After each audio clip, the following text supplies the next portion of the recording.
students, this is Dr. Ali and we are learning about the electrical properties. Electrical properties. When we say properties, it means the response of the materials to external field.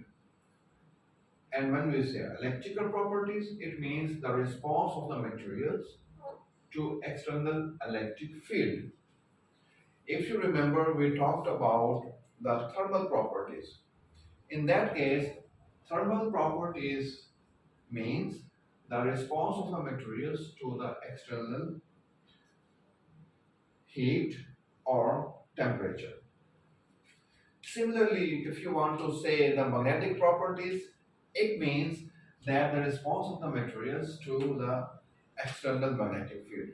Similarly, optical properties mean the response of the materials to the external radiations. Now let's talk about the electrical properties. As I said, the electrical properties mean the response of the materials to the external electric field, which means that when we apply an electric field across any material, then how does the electrons and other subatomic particles behave under the influence of that external field? For instance, if I have a wire like this one, whose diameter is d. I don't know if this is a metallic wire or if it is a semiconducting wire or what kind of wire is this one. And if I apply an external electric field, or if I attach this wire to a battery, then I want to know how much current is flowing through this wire. The amount of current will tell us about the category or kind of the materials. So based on this property, we can classify materials as conductors,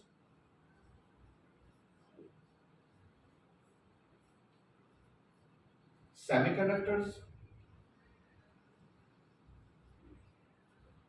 or insulators. So based on the electrical properties, we can distinguish among these three kinds of materials: conductors, semiconductors, and insulators.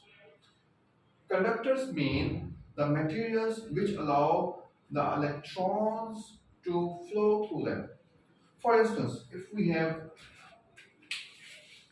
electrons in this wire, let's suppose this one.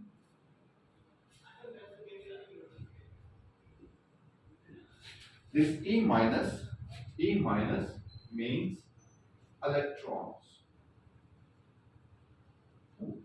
Electrons. So if we apply an electric field and electrons flow through this wire towards a specific direction, like this one in this case, then we say that this is a conducting materials. Most metals are conductors. Most metals are conductors. For example, copper,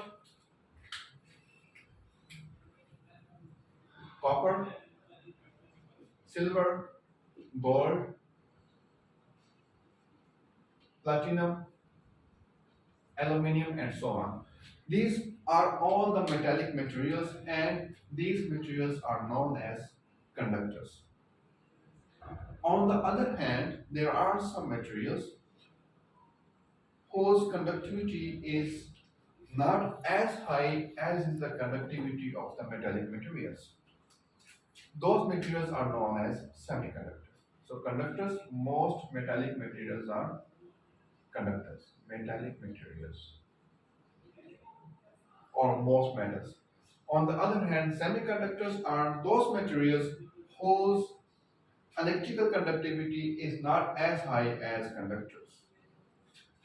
The examples of semiconductors are silicon, germanium, and some oxide materials like titanium dioxide and so on. These materials are known as semiconductors because their band gap is less than 2 electron volt. The last category of the materials is insulators, and those insulators are mostly ceramic materials and polymers. In this case, the band gap is higher than 2 electron volt. As they have higher band gap, that's why electrons do not have enough energy to move from the valence band to the conduction band. Now I have talked about valence band and conduction band. Valence band and conduction band. If you look at the band structure of the materials, then you will see that there are bands formation, and the last two bands are very important in terms of electrical properties. So the first one is known as valence band. Here I will only put VB here. And conduction band which means CB. There is a gap between valence band and conduction band. So this band gap value for semiconductors is less than 2 electron volt, and for insulators is higher than 2 electron volts. For metallic materials, the band gap is there, but there are two conditions or two situations for this band gap to be happen. One is, as I talk in my lecture also, one is the overlapping of the band in which we have filled states and empty states. And another one is the narrow band gap, very small band gap. There is a gap, but this is very small band gap. So electrons can, for instance, if I draw a situation over here, then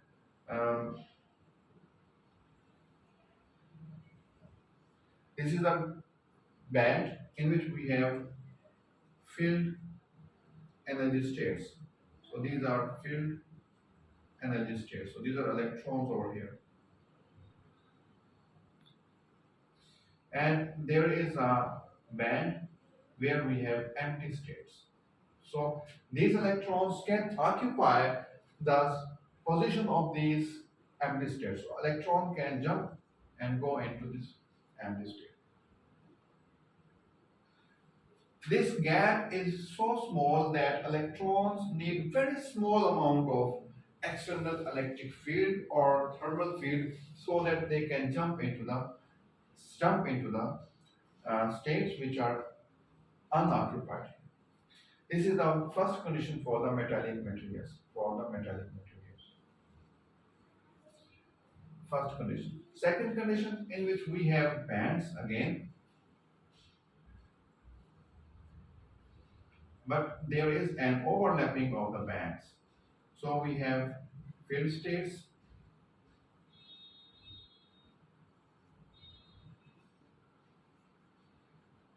and we have unoccupied or empty states. So here also electrons can go from filled states to the empty state very easily.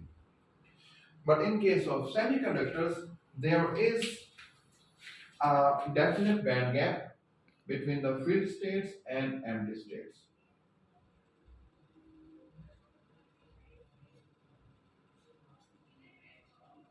So here electrons do not have enough energy to cross over this band gap. Let's say I call it as band gap. So they do not have enough energy to cross over this band gap and go into the conduction band or go into the states which are empty here. This band gap for semiconductors is less than 2 electron volts, and for insulators is more than 2 electron volts. In semiconductors, we can force these electrons to move into the empty states by applying external high electric field or external um, temperature. Now let's discuss the mechanism of the conduction in these materials. First, we will talk about metallic materials.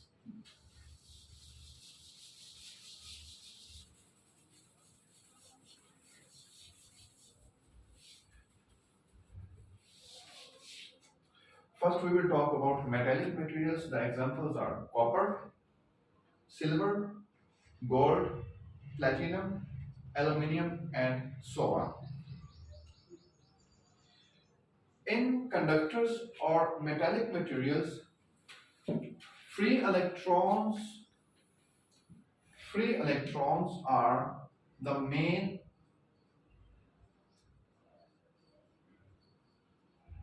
particles responsible for the electronic conduction. That's why we call it as electronic conduction. I have this wire here. Let's suppose this is a metallic wire. And I take a very small piece of this wire. I cut it and I take a very small piece of the wire and make it enlarge over here. So if I enlarge this small piece, then you can see that this small piece of the wire has high amount of the atoms. So these are atoms which are inside this small piece. These atoms are very much ordered, arranged inside this crystal structure. There are two kinds of electrons in each atom. One is the bonded electrons, strongly bonded electrons. Bonded electrons are known as core electrons. And there are electrons which are free electrons. Those free electrons are free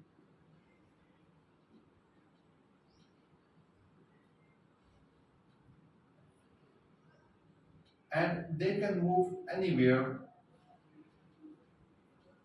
inside this crystal structure.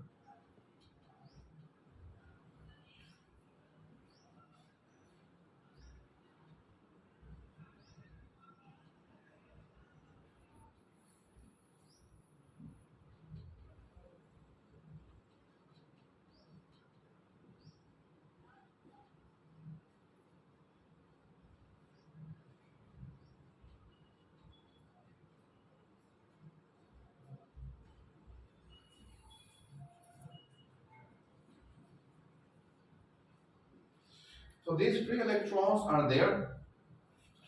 For instance, if I take this electron, this is free electron and it can move anywhere. So at one time, this electron is a part of this atom. Let's say this is atom A. At the other instance, we will find that this electron is moved from atom A to atom B. So it can shift its position randomly. That is why it is known as free electron. Free electron. And these free electrons inside metallic material form a kind of sea. So we call it as sea of electrons. Sea of free electrons. Or it is also known as electron sea or electron clouds.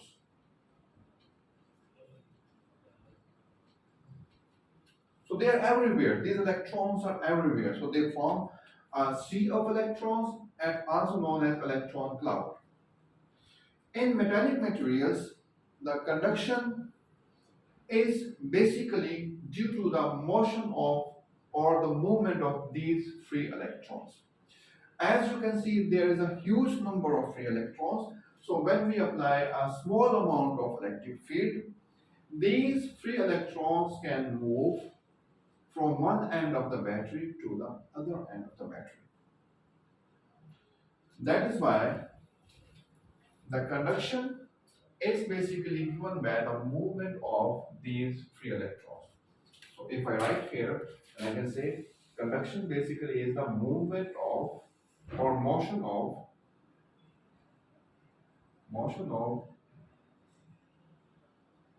free electrons. Motion of free electrons.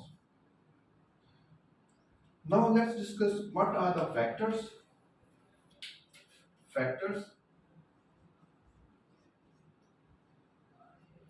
that influence